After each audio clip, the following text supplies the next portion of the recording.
So, good morning, everyone. Good morning. We're getting set up here, so just hang on. We'll start the webinar in just a couple of minutes. We're there. Okay, it's going. It's live, Andrea. We're live on Facebook. Success. Right? It's like they don't give me any warning. Just it's live. So, I know, right? right? You'd think that they'd have 6, 5, 4, 3, 2, 1 live. Right? Anyhow, if you've joined us this morning, welcome to the call. Hi, Andrea. Thanks for joining us every Tuesday again. Thanks, Doc. What a great week. What a great week. It's going to be a great day here. It's going to be like 75. Nice. Yeah. We're supposed to hit maybe 50 today. Yeah. I've already been outside working for 3 hours. Oh, no, not here. I mean, we just had snow the other day, and then I mean, it was just, yeah, we've had one of those spring times where it just like summer doesn't want to come this year. Oh, we got a jet stream coming up from Texas right now, so it's warming us up. Oh, so that jet stream is going up to Michigan and pushing the cold air back down to us. Yep, there you go. That's how it works. Yeah. Well, anyhow, we can't change the weather, can we? Except in some place. The government can change it, but we can't. That's right. So, so we just got to accept it, and some years we have some of the most beautiful weather up here in April, and now this year it's just a little crummy. I can feel it. Remember how your grandma used to tell you, oh, bad weather's coming. I can feel it in my shoulder. That bad shoulder, that bad knee is acting up. Some people say that. Yeah. Well, there's some truth to that. You know how it works? No, I don't, Doc. Well, listen. Yeah, basically your nervous system, in order to tell you that, say, okay, so I injured my back, 4 months ago, right? And in order for your body to kind of have this whole healing process, it has to make some changes, and it makes some changes in the nervous system. And what it does is it changes the number of nerve beds that are there, so that the signal that comes from the nerve, because your body can't add a new nerve. Okay. So let's say that you have I'm going to make an analogy so that you can kind of understand it. Okay, I'm looking at the street out here in front of my house. It's got 2 lanes. And so if you wanted to if you wanted to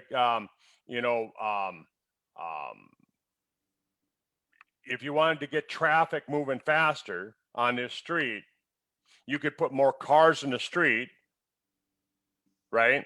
You can move the cars faster on the street, or you could take and you could add little side roads coming off of this street, right? What would be the most effective? Probably side roads. Adding the side roads. So that's what your nervous system does. Is your nervous system adds these little ends onto the nerves, so it can speed up the production of the nerve impulse. The nerve on the other side of the synapse. The synapse is the gap where it'd be like the intersection. So on the other side of the intersection, that signal is amplified then, because it's getting hit with 100 nerve impulses instead of just 3 or 4, right? And multiply that by the thousands, hundreds of thousands. Okay. So when you have scar tissue, it has that kind of a nerve bed. Oh, interesting. And it doesn't go away. So normally, like I cut myself the other day, right? And as that heals, the body retracts those extra nerve beds because it doesn't need them. Okay. But when you have abnormal healing, what ends up happening is that those extra nerve beds stay there, sometimes forever. So it's like locked on. Yep. So how does this affect you in a way that you can determine the weather? Well, Normally, if I have a nerve impulse that say it takes this much pressure, you know, to feel the compression in my arm where I'm pushing, right? Mm-hmm. Multiply that by hundreds of thousands. So now instead of this much pressure, it only takes this much pressure, Mm-hmm. right? So the pressure of the atmosphere, the pressure from the atmosphere pushing on that nerve, right, Mm-hmm. causes that nerve to fire now because of all the Okay. extra nerve beds. Does that make sense? Yeah.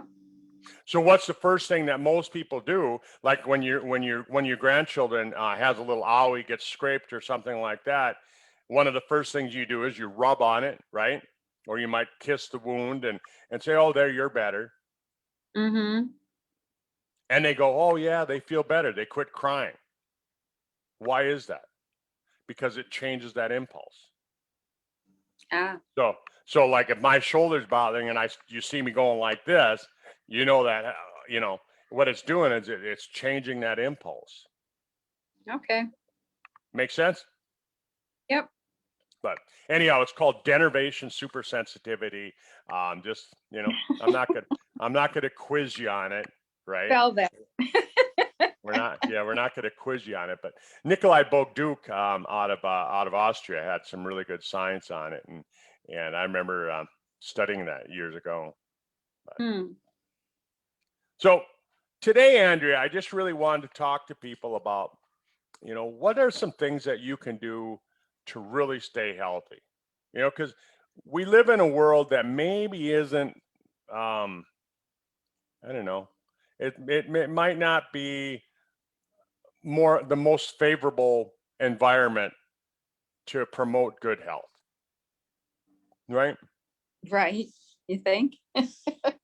Right. I mean, you looked at just, you know, watching the news. Turn the 10 o'clock news on, and do they have a lot of feel good stories? No. Bad energy all the way. Bad. Yep. And that bad energy, what does it do to your body? Changes your body energy to a more negative. That's right. So it produces like a perceived stress, right? I mean, Mm-hmm. you're not personally getting attacked by the police, but you're you're hearing enough of these stories. How many times do you have to hear it before all of a sudden you have this perceived stress when you're driving? Oh no, am I going to get pulled over? And what does that do in your body? Well, it produces cortisol. And Uh-huh. you and I have talked about cortisol. Cortisol can damage a lot of different things. A lot of different things. I mean, for Yeah, it example, keeps you from sleep. yeah, it makes it so you don't sleep properly. You're Mm-hmm. always laying in bed kind of on edge, like, when's it going to happen? When am I going to get attacked? Yeah. It puts you into that kind of, I don't know, it actually triggers the fight flight mode in your body, but kind of puts you on edge like that. All the time, right? And so if your body is stressed out, we know from science Mm-hmm. that you're not going to live as long. A Right. stressed a stressed out animal living in stress is going to die younger than an animal that's not in stress. You Correct. know, and but you want a certain amount of stress because that's how your body knows how to rebuild and things like that. So you've heard the saying, I'm sure, that whatever doesn't kill you will make you stronger. Right. So there's some truth to that too. So you don't want to have a life of no stress, but you don't want to have a life of constant stress. And so that's why it's hard for me to turn on the news. I turn it on because I want to see the weather, because I want to see how wrong they are the next day. Because most of the time, about half the time, they're wrong. What other job can you have where you're wrong 50% of the time and still have a Still job, keep your job. Right. right? But I do watch the weather at night. I do tend to watch the news once in a while. Just I don't know.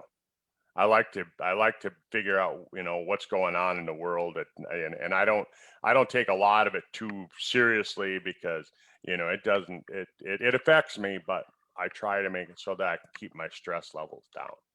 Right. What you have to do is balance that out with things that are positive. So in my case, that would be going to church, hanging out with a community of people that believe the way I do, prayer, praising God, using music, you know, for me, gardening. I mean, you have to balance it out so that you have more positive in your life than negative. Yeah. And you can always find something positive in everything that's going on. You know, like if my neighbor's dog comes and poops my yard, I'll go, at least he's got a small dog. Right? Unless he has a Great Dane. Right? You know, yeah, Shetland pony sized dog, you know, but Right. anyhow, you know, so stress. And so you and I have talked about the new product that came out with Sizzle Thin. It's got ashwagandha in it. Ashwagandha is an adaptogenic herb that it balances cortisol coming from the adrenal glands. So even if you're not trying to lose weight, and there's, you know, about 30% of folks don't need to lose any weight. They say over 70% of us are overweight. So 30% don't need to lose weight. Even that 30% would benefit from taking the Sizzle Thin, wouldn't they? Yeah, because it helps you restrict that cortisol from being detrimental to your body. Balancing it out, you know, everything you want to have everything in balance. So ashwagandha is really, really important. So when we're talking about, you know, some things that we can do to stay healthy, right? Stress is one of them that I always talk about, you know, and I used to talk about it before I even did Sizzle, before I did network marketing. I talked about stress a lot because chiropractic really is beneficial for reducing stress as well. Do you understand the connection there? Has anybody ever explained that to you? Well, go ahead, Doc. I'll take that as a no. I don't know. But, okay. What do you say? So what I was going to say is that if we take a look at the nervous system, right? The nervous system runs from the brain down, and it controls all those nerves going to everything. And there's even nerves that come down and then they go back up, and they, you know, for your vision, your hearing, and all that. The first chiropractic adjustment given in September 1895 was actually given to a guy who he felt a snapping in his neck and he went deaf. Really? Yeah, and D.D. Palmer gave him a spinal manipulation and restored his hearing. That's awesome. Yeah, so a lot of people, I think they think of chiropractic as being something for pain. You know, that's all they think of it. It's a pain relief for neck pain, back pain. Because, you know, back in the 70s when Medicare got involved with chiropractic, they said, well, you can treat people for neck pain and back pain, right? Well, I know, like when you have a subluxation, it cuts off nutrients and energy and oxygen to that body that, you know, you're supposed to have that flow going on, and it cuts it off. So what if you have a subluxation? I'm going to use it. That's the proper term. What if you have a subluxation, say, to the nerve that goes to your stomach, and it's not enough that it causes a disease, but it's enough that it, you know, so it's not going to cause you to have, you know, your stomach explode or anything like that, but it causes pressure on that nerve that goes to the stomach. So now you get extra stress. So that's stress on your nervous system from the subluxation, pinching on the nerve. And now all of a sudden you watch the news and you get this perceived stress that, oh man, what's going to happen to me tomorrow when I go driving? I got to go to town, right? And so that perceived stress combined with the physical stress on that nerve, the pressure on that nerve, that's physical stress. So that pressure on that nerve going to your stomach, now all of a sudden, those two forms of stress combine, and they kind of go after the weakest link. Well, the weakest link in your nervous system, in this case, in this scenario, is the nerve that goes to your stomach. So that person gets stressed out by watching the news. All of a sudden, they have ulcers. Right? But your allopathic medicine, your traditional medical doctors aren't going to recognize the fact that, hey, there might be something going on with the spine causing pressure on the nerve. They just go, Mm-hmm. oh, you're under too much stress. Here's some antidepressants. Here's Mm-hmm. some Prilosec. Here's something for your stomach. Here's something will decrease that stomach acid, right? Mm-hmm. Drug it up, Me- cut it out. Meanwhile, the problem is back with the spine, and so that's Yep. why when I lectured on chiropractic, I'd go out and give lectures on that, and I would tell people, I'd say, go get your spine straightened out, get that pressure off the nervous system, Mm-hmm. and I mean, you're finding out from using the pulsed electromagnetic field therapy right now, the PMF therapy, that it takes stress off your body, right? Oh yeah. And it's just Mm-hmm. it's actually using magnetic energy, right? Mm-hmm. Where chiropractic was using physical energy to manipulate those bones, move them around, and so it's a combination of that. But again, talking about health, I really have to throw in the whole chiropractic into there because that's Oh, what I've been definitely. doing for the last 30 some years is that teaching people that they have to have their nervous system balanced out in order for everything to work properly, right? So you can't. I've heard stories of people who had colds, sore throats, sinus issues, allergies. I mean, all kinds of different things that, once they had a chiropractic adjustment, maybe a couple, that would straighten out. It wasn't Right. based on something that was physical. And I mean, it was physical, but it was a lack of connection in the body, not like a physical attack from something. Yep. Yeah, so you take a look at those things, and all of a sudden you can go, okay, that makes sense, right? So somebody got a hold of me the other day, and they said, well, I'm not losing weight the way that I should. It's sporadic, right? Mm-hmm. And we were talking about diet, and their diet was pretty good, but then I started talking about the nervous system and the spine, and it turned out that she had some problems with her spine, and so I'm like, well, get that fixed because it might be putting Yeah. pressure on those nerves, and all of a sudden now your body might be producing more cortisol, from the Mm-hmm. pressure on that nervous system. It might be producing more pain fibers, and so your body's more worried about that than it is about weight loss. And your Right. body tries to, I'm going to use the word triage. It tries to triage things, Mm-hmm. and it's going to go after the worst thing first. So, I mean, how many years does a person actually have cancer developing in their body before it actually shows up as cancer? I mean, it might be 10 years, it might be 20 years, right? That's what they They, say. I was just watching a documentary the other day on cigarette smoking. And 100 years ago, 120 years ago, um, people smoked, but they rolled their own, Mm-hmm. and you didn't see the high rates of cancer until after they started coming out with pre-rolled cigarettes and tobacco products, and then all Mm-hmm. of a sudden, you know, did you all of a sudden? I guess I should say, did you all of a sudden see cancer rates going up the next day? No, not the next day. Mm-mm. Mm. It took 20 to 30 years before the cancer rate started to go up. So in the 20s and 30s, when they they were getting everybody Mm-hmm. to smoke, I mean, and they were trying to get everybody to smoke because it was, look, we're not seeing any extra cancer, we're not seeing any health problems as a result of it, Right. and that was their campaign. And then 20 to 30 years from then, so in the 50s and 60s, all of a sudden now they're starting to see cancer rates going up. Right.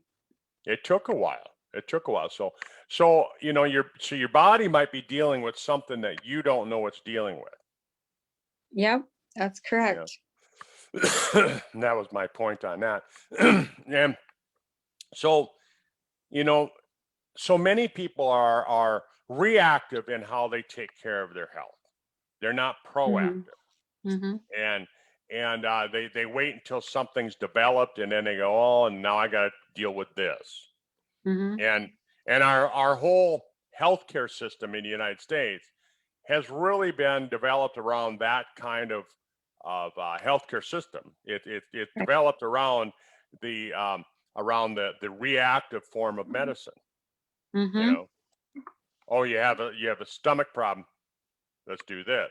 Oh, you have this. You have cancer, let's deal with it this way, where really we should be looking at how do we get people educated on, okay, we know that maybe you're high risk based on your genetics, maybe you're high risk for certain types of cancer. Here's what you need to do on a daily basis to lower that risk. Based on your genetics, you've got an increased risk of heart disease, you've got an increased risk of Alzheimer's, whatever it happens to be. And using nutrition and exercise and lifestyle, we can be proactive. Right. So when a lot of people come to me, and of course, being a doctor and I'm involved with nutritional medicine, it's like, oh, what do I give, so-and-so because they have, well, a friend of mine got a hold of me yesterday and she said, her friend has spinal stenosis. Mm-hmm. What do I do to treat spinal stenosis? Well, we can't say treat, right? We have to be careful with that. But, nutrition doesn't work like drugs. So you're not going to see that instantaneous reaction, right? Mm-hmm. If you've got spinal stenosis or you've got rheumatoid arthritis, you've got, this or that going on. If I give you something today, are you going to feel better in a week? Well, it depends. But Sometimes probably not. Probably but not. most likely it takes a longer time than that. Yeah. And yeah, it most likely it takes longer. To see, you might see something positive right away in the beginning because you're getting rid of some of the inflammation, but you're not going to see a total change of it. And that's what people are looking for because they've gotten so used to this reactive medicine that here, take this, this Flexeril, your muscles are going to feel better in the morning,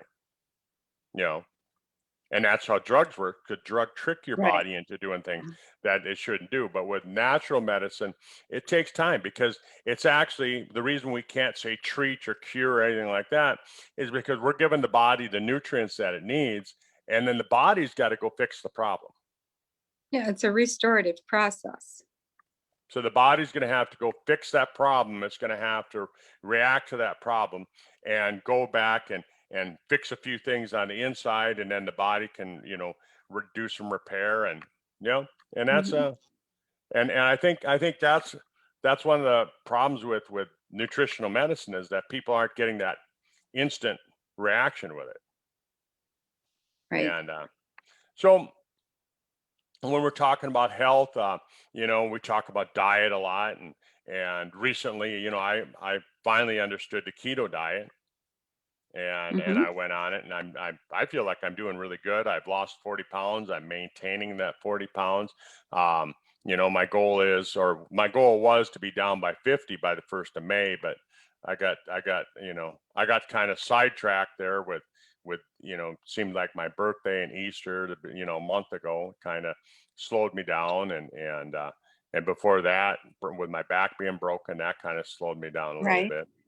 But I'm going in the right direction. I'm losing weight. I feel really good. I can tell that I'm losing weight. I mean, I can look in the photos here on, even when we're doing a video, and I can see a change here. Right. So I like that. And so I like the keto diet. Now, is it for everybody? Probably not. No, because some people won't put the work and effort into adjusting the way they eat.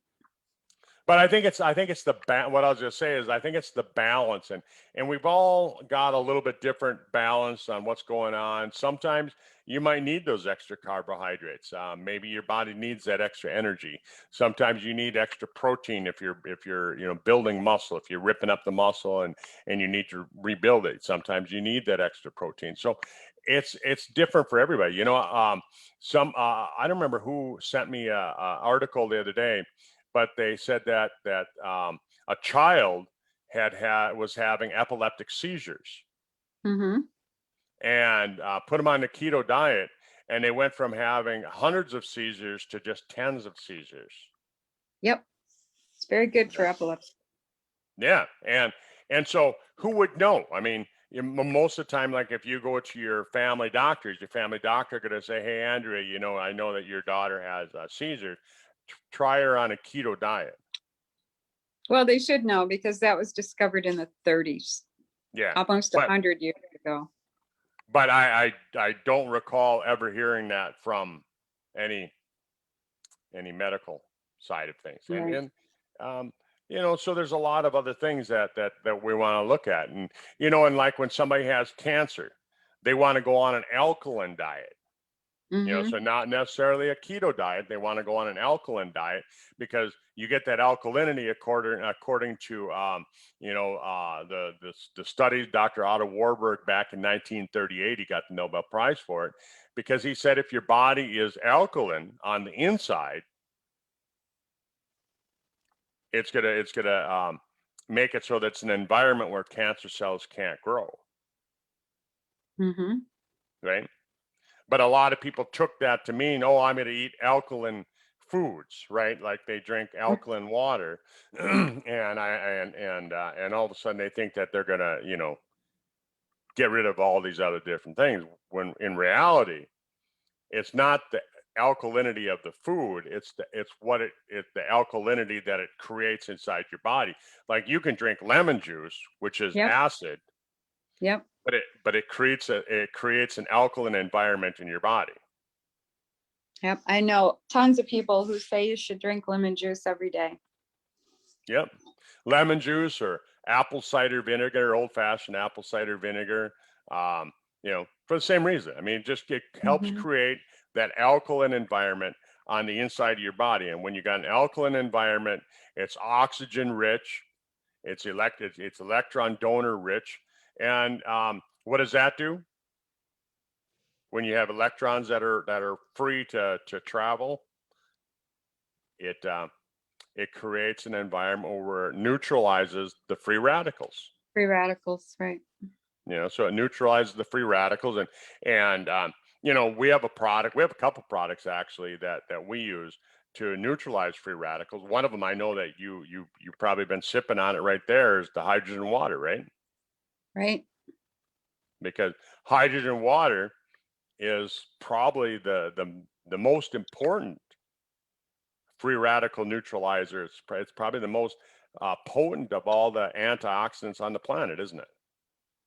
From everything I've read, it is. And, you know, and it's easy to go out and find that research and discover like so many things that are helped by taking in free hydrogen, basically. I mean, you mix it up and it separates the oxygen from the hydrogen.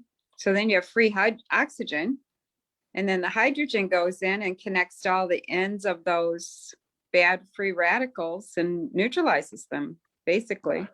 The hydroxyl free radicals, which are the most damaging of the free Mm-hmm. radicals. Yeah. So they found that hydrogen is more potent than vitamin C. It's more potent than glutathione, and yeah, it's a really really important antioxidant. So we've got a product here that we use, and it's a powdered drink mix. You throw it into a glass of water, give it about 15 minutes to generate the hydrogen, and drink it down. Yep, I do it a couple times a day. Couple times a day. Yeah. And but we've got another product that's got 40 antioxidants in it, right? Yes. And I know you talk a lot about that. You know, before Tom came out with Tom Senior came out with hydrogen water, probably one of the most important antioxidants that we had was something called Spectromax, and and there was a reason that he put 40 antioxidants in it, right? Wasn't there like your body splits down these free radicals and it neutralizes one, but as a result of neutralizing that one, it creates another free radical. And that free radical isn't as strong as the first one. And then you have to have another antioxidant and neutralizes that one, but creates another one.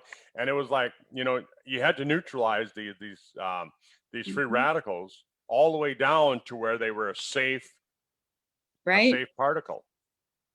And that's why he put so many antioxidants in Spectromax, so he could do that whole process of neutralizing them. Yep, and he combined it with 74 trace essential minerals, because according to Linus Pauling, at the Linus Pauling, who did all the important research on vitamin C, they found that your body, most of us, are missing key essential trace minerals. And he said that if you have a chronic disease, chances are you're missing one of these trace minerals. So, Right. you know, and Lisa and I were talking about it, or Lisa was talking about it a couple weeks ago, that, you know, one of the most important things that, you know, when she was talking to her dad, you know, what was the most important product that he had? Mm-hmm. Spectromax. Yeah. Yeah, Spectromax. Doesn't it have a lot to do, trace minerals have a lot to do with the communication between cells? Yep. You need good communication. Yeah. Well, it just has such an important role on everything. I mean, you have 2,500 biological processes happening in your body at every second, and you need minerals to make that happen. Isn't that If you're amazing? if you're missing one mineral, and you're Mhm. going down the path of healing, and all of a sudden you get to this spot where you're missing a mineral, it doesn't jump over it and continue the healing path. Mhm. It stops right there. And when it stops right there, that might leave you with that scar tissue that we were talking about earlier when we talked about denervation, supersensitivity. All of a sudden now your body can't heal beyond that point, and you get scar tissue. So People do that. So when we talk about, you know, my friend who got a hold of me about spinal stenosis, right? Mhm.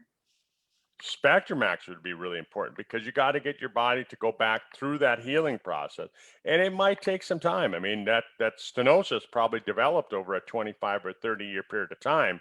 So Yes. realistically, even if you're doing everything perfectly and you're stimulating the stem cells and you're getting rid of the senescent cells and you're doing everything just right, you're exercising, you're keeping your stress levels down low, I mean, I'm going to say it's going to take you, you know, if it took 20 to 30 years to develop, it's Mhm. going to take a few years before you really see the maximum benefits of doing a healing program. And I say the maximum benefits because I can't say it's going to cure anything.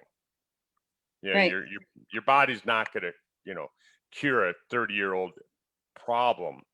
But then you have what was the gal's name out in Oregon that that she went in and she had that disc problem, and she started taking the age pill. Was it Margaret? Margaret. Mhm. Margaret, and She had just arthritis. She had x-rays of arthritis up and down her spine because she'd had a couple of back surgeries. So she had the evidence of it. yeah, with the And then, arthritic spurs.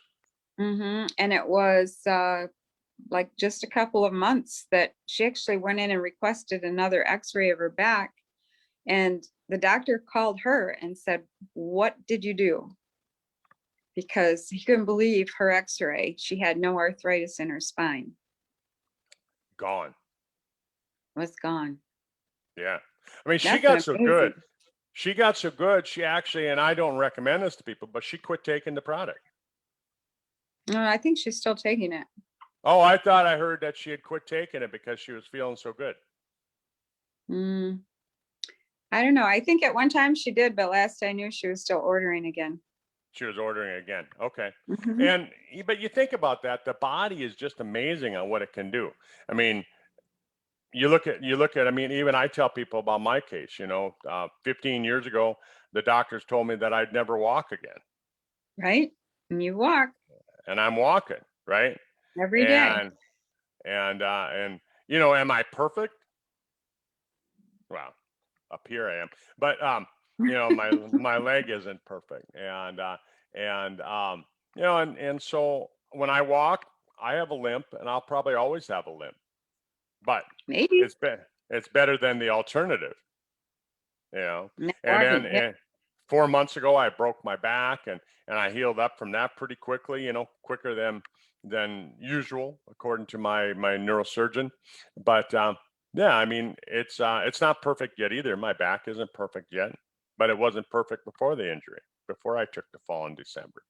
Um, when you're looking at staying healthy, one of the main things that we have to look at is keeping the inflammation down, because they say that most Americans are going through every day on a daily basis with chronic low-grade inflammation. And you and I have talked about this a lot. And that low-grade inflammation is triggered by their diet, and so they might be doing keto, but they're getting all the wrong fat.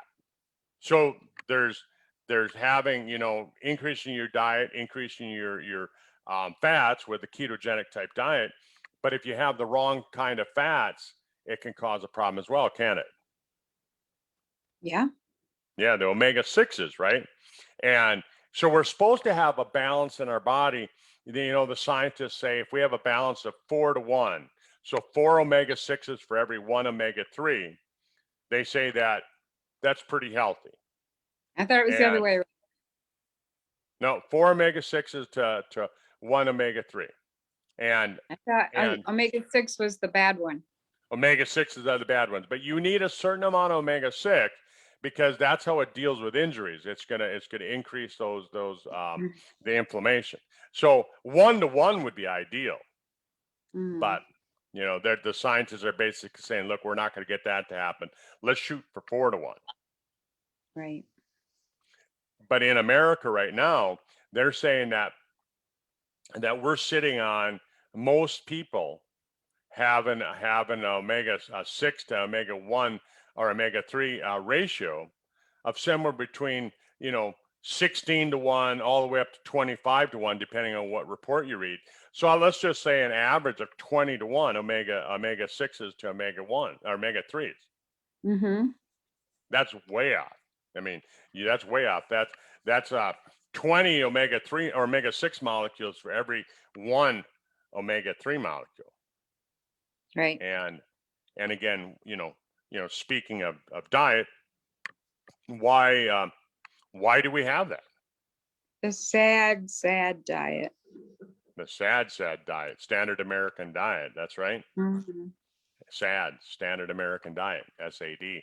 And, people tend to eat a lot of foods that are rich in omega-6s, and, it causes problems. So you got to start doing some research on this stuff. I mean, you can listen to our calls here and you can get some things, but, I always tell people, do your own research on it. Back That's up right. what you heard me say, back up what you heard Andrea say by doing your own research, because once you're forced to look it up, it's another one of your senses that you're using, and you're never going to forget it.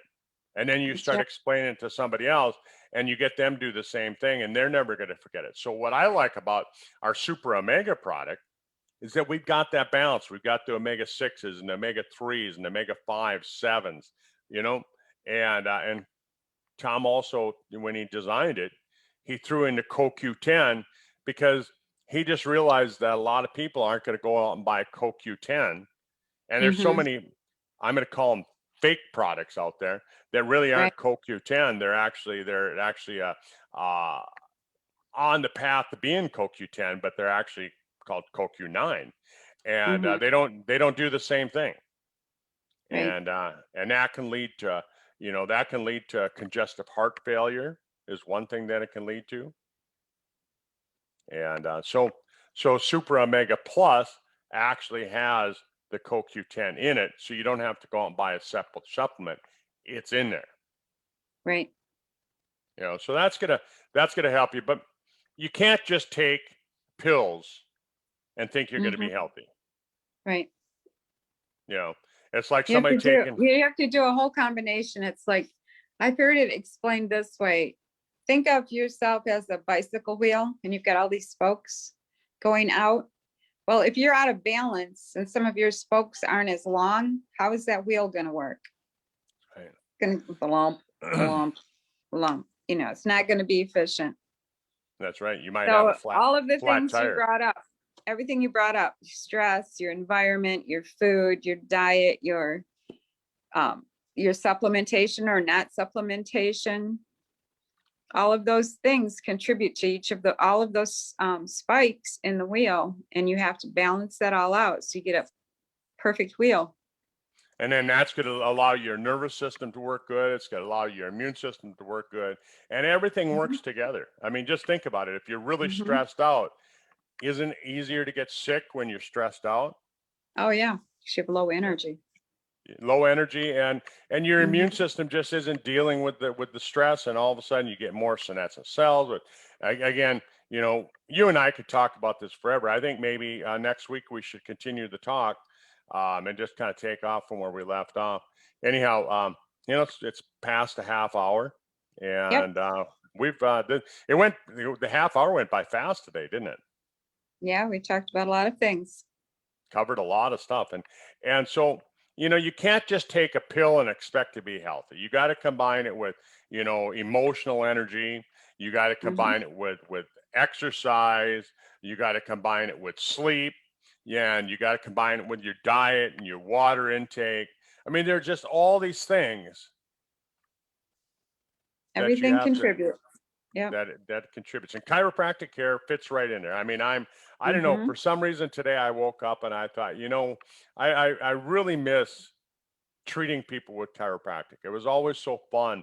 I look forward to going to work on Mondays, and I'd stay at work till I was done. I mean, if patients were coming in, I'd stay there till 8, 9 o'clock at night. It didn't matter. I had people come here to my house. I still got a chiropractic table here at my house, and I loved it. But because of my leg and all that, I had to give up the office. There was just no way that I could keep up with what I was doing. So, Right. anyhow.